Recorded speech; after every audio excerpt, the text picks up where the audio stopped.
Os Patins de Prata, parte 4. Se é assim, eu me pergunto de onde é que ele trouxe esse relógio, murmurou Hans. A senhora Brinker moveu a cabeça. Jamais o saberemos.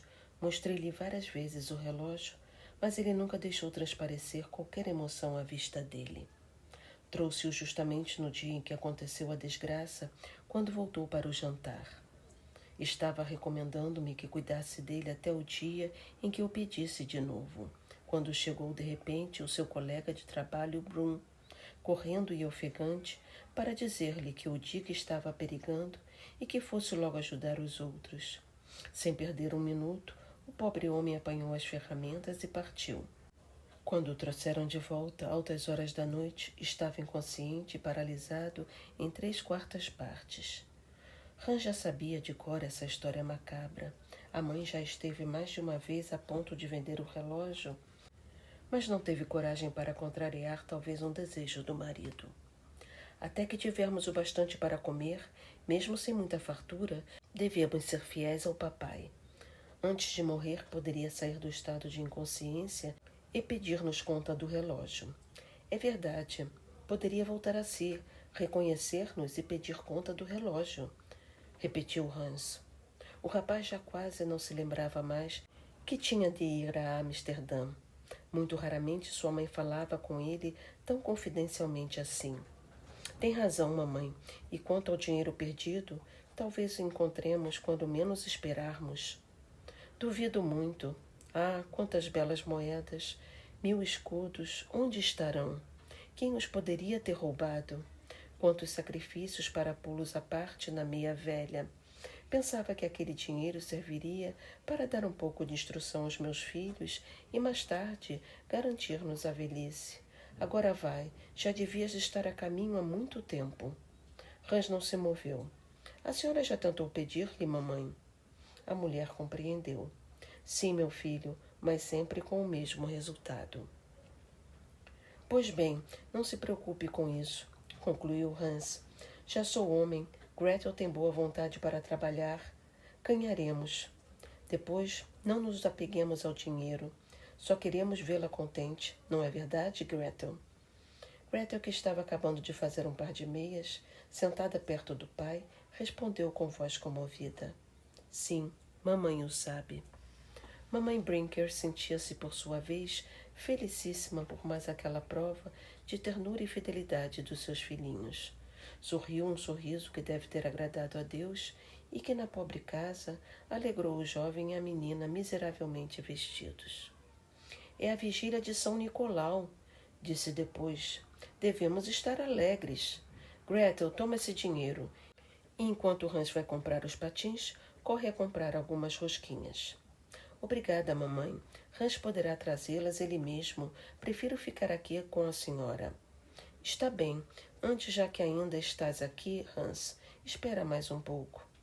Mais um minutinho e terminarei este par de meias. Penso que poderás levá-lo e vendê-lo logo, já que vais a Amsterdã. Se conseguires vender bem, dará 3/4 de escudo e poderás trazer para casa 4 bolos. Ora, devemos festejar São Nicolau, não? Gretel bateu as mãos. Que bom! Exclamou. Anne Bowman disse-me que nas casas dos ricos faz-se grande festa hoje à noite, e nós também faremos. Hans terá patins novos e comeremos bolos. Mamãe, enquanto a senhora termina as meias para vender, prosseguiu Gretel, conte-nos a história de São Nicolau. A história de São Nicolau? Já devem sabê-la de cor, pois já a contei mais de 100 vezes. Sim, mas queremos ouvi-la mais uma vez.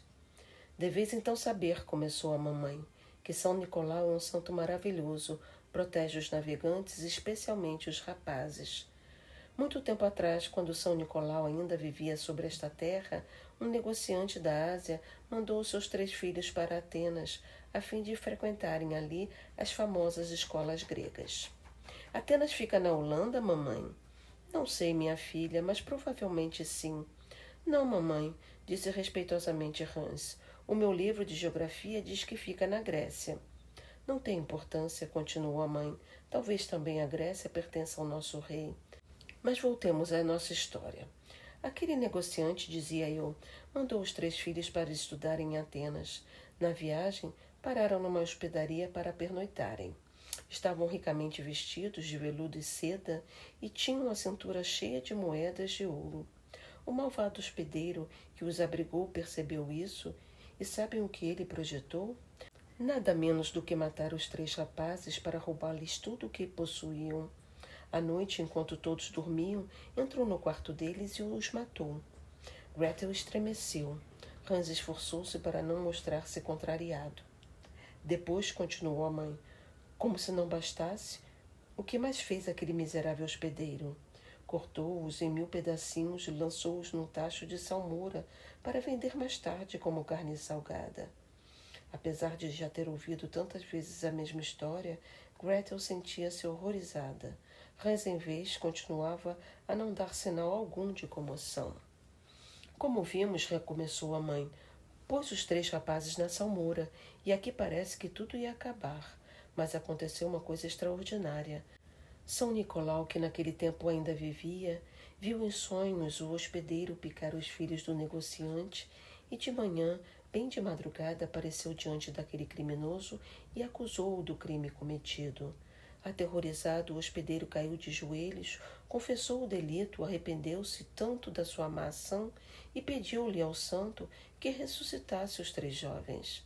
E assim aconteceu. Os pedaços de carne salgada reuniram-se outra vez e os 3 rapazes saíram inteirinhos da salmoura. Felizes por se encontrarem vivos outra vez, lançaram-se aos pés do santo para agradecer-lhe e pedir sua bênção. A história acabou. Hans, apressa-te a partir, se queres voltar para casa antes que anoiteça. O rapaz não se moveu. O que esperas? Insistiu a mãe. Não sei decidir-me se partir ou não, porque aflige-me o coração gastar o dinheiro comprando os patins quando o papai está tão mal e seria preciso consultar um médico especialista. O dinheiro que tens não é suficiente. Seria necessário pelo menos o dobro. E depois, para que serviria?